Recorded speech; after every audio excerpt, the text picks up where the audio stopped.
जन्माष्टमी का दिन मंदिरों में भजन कीर्तन की गूंज, हवा में फूलों की खुशबू और चारों तरफ हरे कृष्णा हरे राम का स्वर।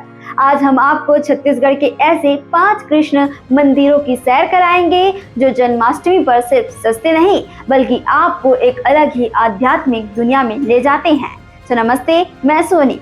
हम बात कर रहे हैं छत्तीसगढ़ के उन 5 कृष्ण मंदिरों की जहां जन्माष्टमी पर दर्शन करने से माना जाता है कि हर मनोकामना पूरी होती है। रायपुर का इस्कॉन टेम्पल, राजधानी रायपुर के टाटीबंध में स्थित इस्कॉन मंदिर जन्माष्टमी के समय एकदम स्वर्ग सा दिखता है। विशाल पंडाल, वृंदावन और मुंबई से मंगाई गई खास पोशाकें और आभूषण, फूलों की सजावट और चारों तरफ हरे कृष्णा हरे राम का स्वर। यहाँ बाल महोत्सव, फैंसी ड्रेस और नृत्य प्रतियोगिता भी होती है। सुबह मंगल आरती से लेकर रात संध्या आरती तक भक्तों का तांता लगा रहता है और खास बात, यहाँ विदेशों से भी श्रद्धालु आते हैं।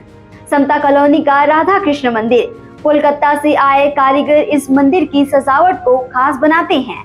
जन्माष्टमी के दिन सुबह से ही यहाँ भीड़ उमड़ पड़ती है और शाम तक पूरा मंदिर भक्ति रस में डूबा रहता है। बिलासपुर का वेंकटेश मंदिर, जन्माष्टमी पर यहाँ सुबह भजन कीर्तन, शाम को संध्या आरती और भगवान कृष्ण का मनमोहक श्रृंगार। दूसरे राज्यों से भी लोग सिर्फ दर्शन के लिए पहुँचते हैं। बिलासपुर का खाटू श्याम मंदिर, जन्माष्टमी पर यहाँ विशेष फूलों की सजावट होती है।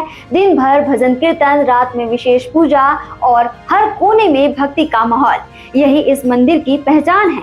कहा जाता है कि यहाँ दर्शन करने से जीवन की कठिनाइयाँ दूर होती है। भिलाई का अक्षपात्र मंदिर छत्तीसगढ़ के सबसे बड़े कृष्ण मंदिरों में से एक है। जन्माष्टमी के दिन भगवान को 108 प्रकार के पकवान का भोग लगाया जाता है। सांस्कृतिक कार्यक्रम, भक्ति गीत, नृत्य, सजावट, यहाँ का माहौल बिल्कुल दिव्य होता है। ये 5 मंदिर सिर्फ पूजा स्थल नहीं बल्कि वो जगहें हैं जहाँ अष्टमी पर आप भगवान कृष्ण की उपस्थिति को महसूस कर सकते हैं। इस बार घर में ही पूजा तक सीमित न रहें, पास के किसी कृष्ण मंदिर जरूर जाएं और उस भक्ति भाव को खुद अनुभव करें। जय श्री कृष्ण। छत्तीसगढ़ से जुड़े और अपडेट्स के लिए आप देखते रहें वयम छत्तीसगढ़।